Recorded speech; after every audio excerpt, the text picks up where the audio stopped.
Olá, tudo bem com vocês?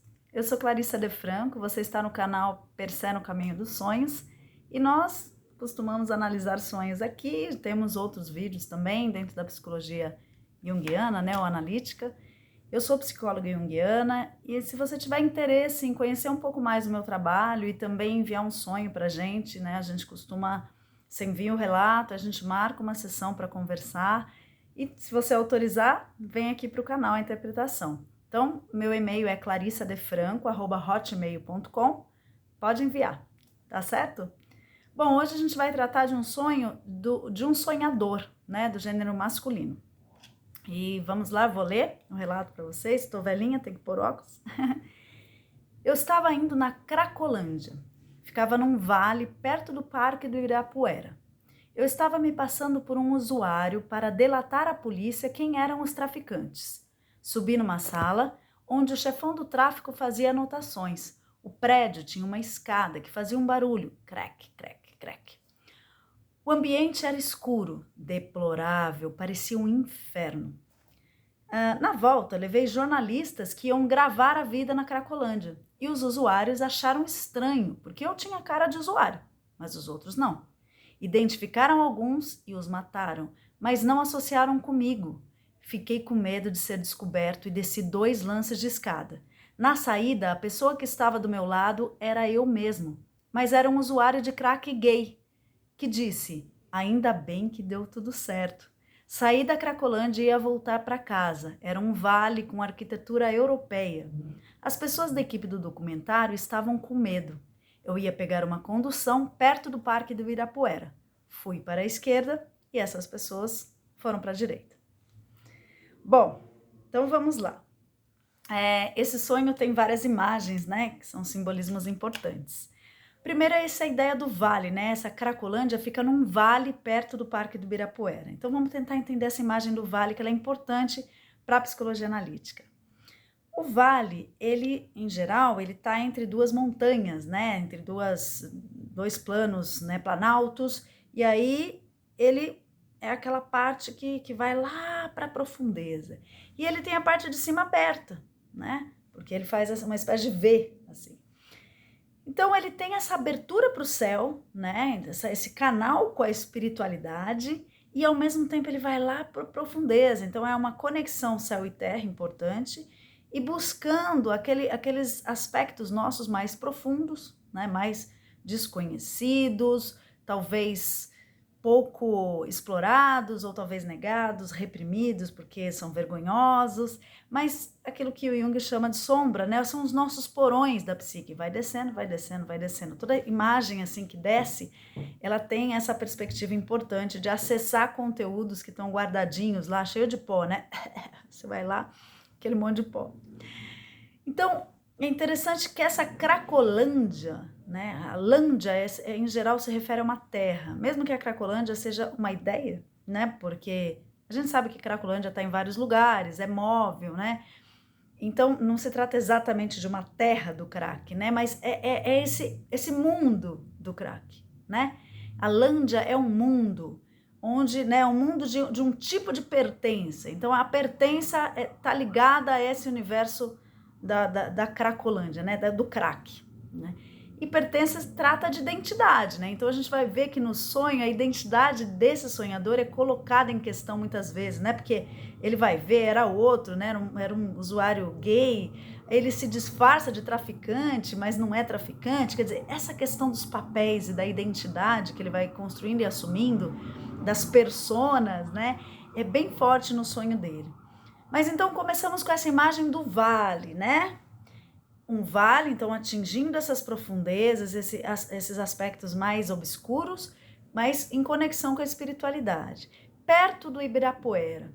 Para quem não conhece São Paulo, a cidade de São Paulo, o Parque do Ibirapuera é como se fosse um refúgio no meio do caos, né? De uma cidade gigante como São Paulo e muito movimentada, né? Com muito trânsito, poluição, violência, os problemas de uma cidade grande.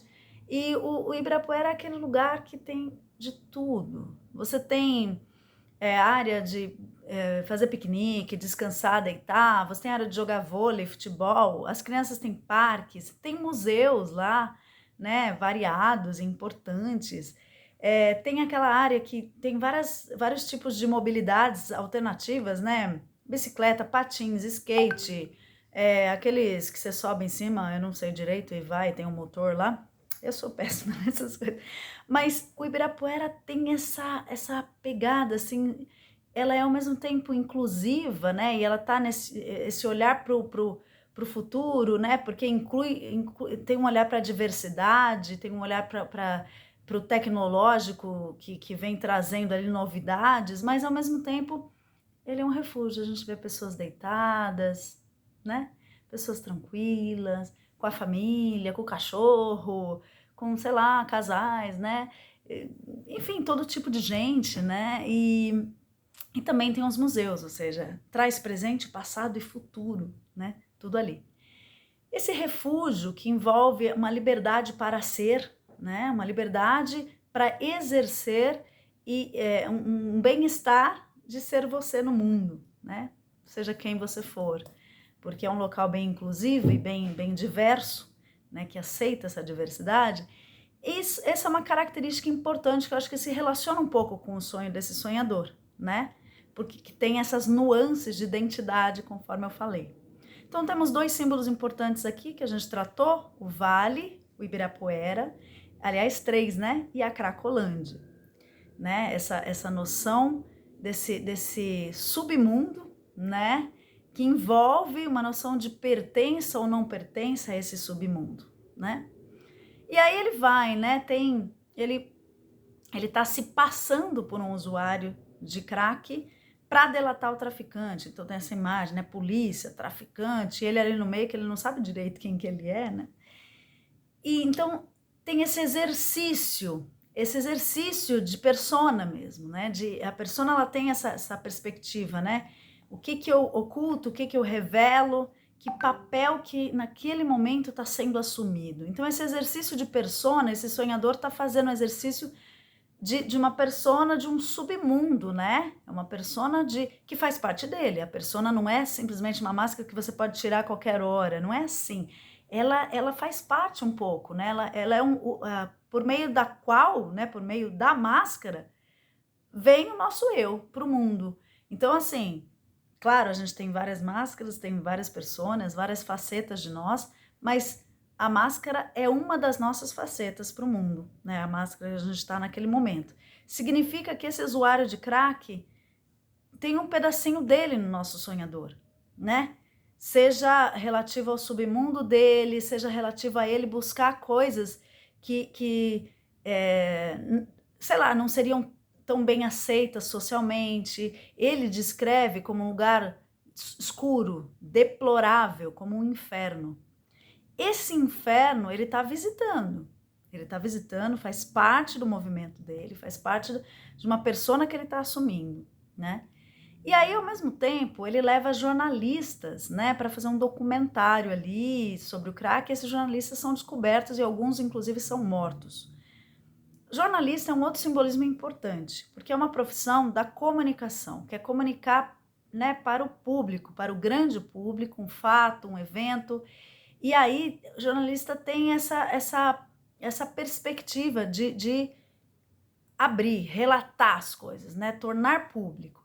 Então, esse sonhador também tem uma necessidade, né, e nesse sonho aparece essa necessidade de trazer a público alguns dos seus elementos, alguns dos seus aspectos sombrios, porque, ó, lugar escuro, deplorável, o inferno, a Cracolândia, no vale, sabe?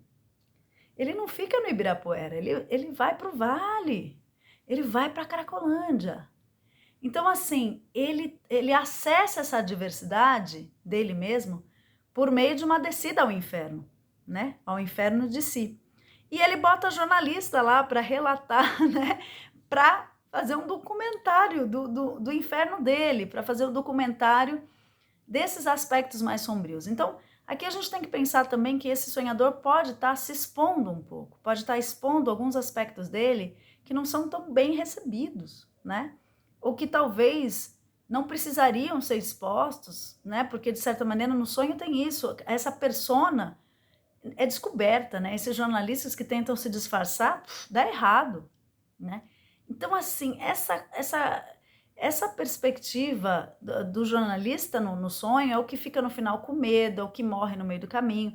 Então, talvez esse sonhador precise refletir sobre essa necessidade de ter um reconhecimento do que ele faz, um reconhecimento público e do quanto ele tem se exposto nessa tentativa desse olhar externo, né? Porque ele tem exposto aspectos que não são tão bem elaborados, né, para o grande público. E aí eu não estou aqui fazendo né, a certinha, né, não pode expor os nossos pontos vergonhosos. Não é isso, né, gente? A questão é assim, tá consciente desse movimento para que isso seja em prol de um crescimento, né, e não em prol de uma mancha de estigma social, né? Então, é nesse sentido que eu estou trazendo essa questão, para que esse sonhador tome consciência, né? Tome consciência desse movimento, tá?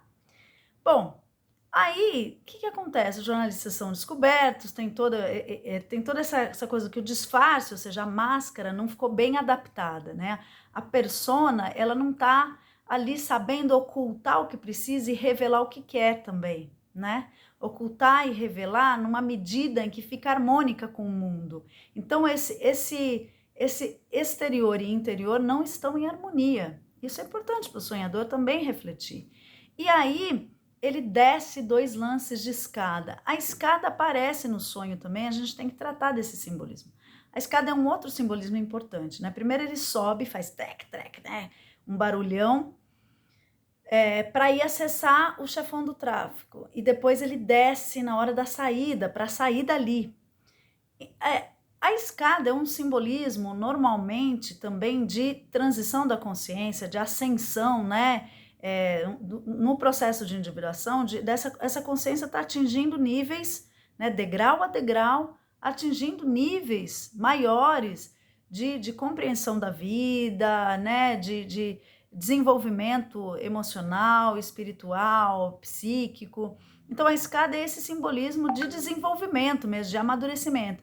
E ela tem a ascensão e a descida, né, que são imagens aí. Você não adianta, né? A gente não acessa luz sem sombra. Então, a gente, para subir na escada, a gente tem que descer. Então, esse sonho tem muitas imagens de subida e descida, principalmente de descida, né? Que tá ali o vale, mas ele sobe nessa escada.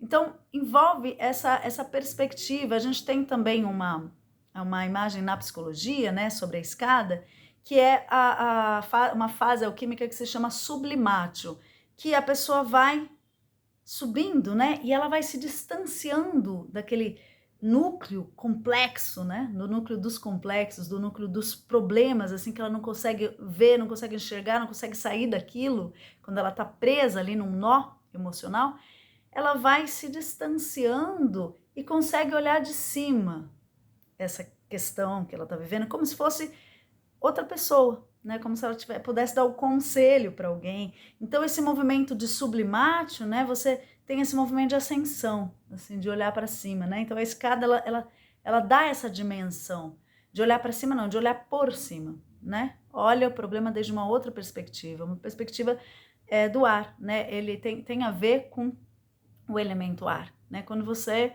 faz circular aquilo com outra, né?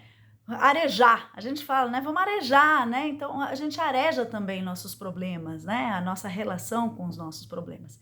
Então é isso. Esse sonhador, ele tá fazendo um movimento de autoconhecimento e mergulhou aí nas profundezas, traz o jornalista ainda para delatar para o mundo a merda dele, desculpem o palavreado, e aí, mas ele tá nesse movimento, tentando a ascensão da consciência e depois ele desce de novo. Então, assim, e reparem que para sair da Cracolândia, tem que descer 2 lances de escada. Isso é interessantíssimo, gente, porque para sair daquela situação de inferno, precisa descer, ou seja, ele precisa aí acessar ainda mais os porões dele, a sombra dele, ele não sai sublimando, indo para cima. Para cima tá o chefão do tráfico. Olha só, às vezes a gente se engana, né? A gente acha que a gente consegue, nesse movimento de ascensão, resolver tudo, a gente precisa descer também. precisa encarar, né? Precisa encarar a sombra, precisa materializar e concretizar, né, os nossos aprendizados. Então ele desce. E aí, na hora da saída, tem uma coisa super interessante, mais uma questão de persona, mais uma questão de máscara e de exercício dessa identidade do sonhador, que é o usuário de crack gay, que é, na verdade, ele, né? Porque ele sai ali, tipo, ansiosão, né? Tava matando jornalistas, ele teve que sair para não ser descoberto. E aí ele para e olha para o lado e tem um usuário de crack gay que é ele mesmo. E aí tem algo super interessante, né, nessa perspectiva dele se reconhecer como usuário de crack, porque ele já estava fazendo esse papel, ele estava disfarçado e tal, mas ele já estava fazendo esse papel. E como usuário de crack gay. Ou seja, tem algo aí ligado à diversidade, a esse exercício também de pensar a própria sexualidade, que é interessantíssimo porque aparece ele fazendo esse exercício de se colocar num lugar, né? Esse sonhador, ele é heterossexual, é casado com uma mulher, e aí tem um movimento interessante da psique, né? De mostrar para ele outras possibilidades, né? Um exercício mesmo de pensar outros lugares. Desde o começo, a imagem do Parque do Ibirapuera, uma imagem de diversidade muito grande. O Parque do Ibirapuera traz uma imagem de diversidade. E aí ele exercita essa diversidade se vendo como um usuário de crack gay. Ou seja, como alguém com uma condição social horrorosa, vivendo num lugar horroroso, numa vulnerabilidade, né, enorme, uma dependência, e ao mesmo tempo exercitando, né, uma orientação sexual, vivendo uma orientação sexual que é diferente da dele. Então ele vivencia uma diversidade que é muito diferente do que ele está acostumado. Ele se coloca, né, ele veste aí uma máscara, uma persona, né, ele experimenta algo, né, diferente. E o usuário fala para ele, né, esse usuário de crack gay fala, ainda bem que deu tudo certo. Ou seja, ó, no final das contas, você conseguiu descer no vale, sabe? Você conseguiu subir a escada até o chefe do tráfico, você conseguiu entrar disfarçado, você conseguiu trazer os jornalistas, no final deu tudo certo. Alguns morreram no caminho, né? Mas sonho a gente mata igual filme, né? Então vamos lá. E aí a gente vai fechando o sonho, né? Ele vai fechando o sonho, ele tinha que voltar para casa, ele sai, né? A equipe do documentário tá com medo, claro, morreram algumas pessoas, eles ainda estão ali, né? Os jornalistas, ó, esse lado do sonhador que quis, né, se expor, que quer comunicar para o mundo, né? E quer que as pessoas, outras pessoas saibam e participem, e vejam e assistam. Tem aí algo que dá um pouco errado no sonho. Então, ele, de novo, né? Ele tem que ter alerta com a exposição que ele faz de si mesmo, né? E desses aspectos que nem todo mundo vai compreender esse tipo de experiência em algumas situações, né? Algumas vivências dele. Então, né? Trabalhar isso também, né? Como ele quer transmitir isso para o mundo, né? Essa questão da máscara, como é que ele vai vestir direitinho essa máscara. E aí ele volta, né? Para o Parque do Ibirapuera, porque ele vai pegar uma condução perto do Parque do Ibirapuera. Então ele volta a frequentar essa diversidade desde um nível mais brando, né? Ele já não está mais no inferno, ele já não está mais lá vivenciando aquela situação toda, está num nível, num lugar muito gostoso de liberdade, né? Liberdade de ser. E aí ele vai para a esquerda e a turma do documentário vai para a direita. É estranho a gente pensar nessas imagens de esquerda e direita num contexto de política, que é um momento tão, enfim, que a gente fica, né, acirrado, né? Porque se a gente pensar, bom, a gente pode entender esquerda e direita, né? Esquerda como um lugar mais progressista dentro do campo ideológico político, né? E direita como um exercício mais conservador, porque, enfim, assim tem sido, né? Tem sido o debate um pouco em torno de direita e esquerda no nosso país, né? E claro que tem outras dimensões de direita e esquerda, de análise política, e aí a gente podia ficar aqui brincando, né? Do que é essa direita e esquerda. Mas é interessante de pensar que são direções opostas e que nesse momento a gente não pode ignorar a carga desse momento histórico, né? A gente está diante das eleições, a gente está perto das eleições. Esse usuário sonhou, esse usuário, eu já chamo do sonhador de usuário, usuário de crack, né? Usuário de crack gay. Vamos lá, esse sonhador, ele sonhou agora há pouco, então ele está também recebendo essa carga, né? Pela mídia, ele está pensando em eleições, tudo isso. Então, esse esquerda e direita, né, pode ser interpretado por aí, né, desde um ponto de vista, olha, como que a gente analisa essa diversidade, né? Eu, sonhador, no caso, vivencio pelo campo progressista, eu vivencio pela inclusão. Os jornalistas que foram mortos, eles foram para a direita, eles tenderam a ser mais conservadores, né, com essa perspectiva toda da diversidade, enfim, da pobreza, da vulnerabilidade social, do inferno lá, do mundo da Cracolândia, da questão do usuário de crack gay, ou seja, toda essa diversidade que aparece no sonho, quando divide ali, mostra um lado do sonhador tá experienciando isso, e o outro lado do sonhador, que é um pouco o lado jornalista, que é o lado que quer comunicar, né? O lado que quer que as pessoas reconheçam, que quer noticiar para o mundo, publicamente. Esse lado do sonhador tá tomando um outro rumo, tá tomando um rumo mais conservador.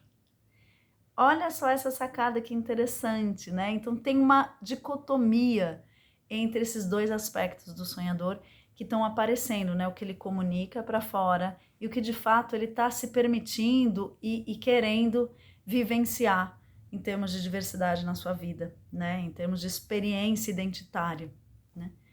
Então essa foi a nossa análise hoje. Espero que vocês tenham gostado. Esquerda e direita a gente pode pensar por muitos outros caminhos, tá? Por exemplo, racionalidade e emocionalidade também, emoções, emocionalidade ficou esquisito, né? Então, emoções, né, racionalidade, né, pelos hemisférios do cérebro. Então, a gente teria outras interpretações aí e que são cabíveis, né? Interpretações são sempre, assim, a gente pode sempre ampliar, né? Sempre ampliar. E aí eu peço que o sonhador volte, né, e reflita dentro da perspectiva de vida dele, do que ele está vivendo, assim, o que faz mais sentido, mais eco, né, dessas perspectivas. Eu trouxe essa perspectiva das eleições, dada a proximidade e dado também o sonho ter trazido muitas questões identitárias, da diversidade, então eu entendi que poderia ir por aí, por um campo ideológico político, tá? Podemos ter outras interpretações também. Se você quiser discordar de mim, pode me escrever também. Um beijo e muito obrigada. Até mais. É do outro lado.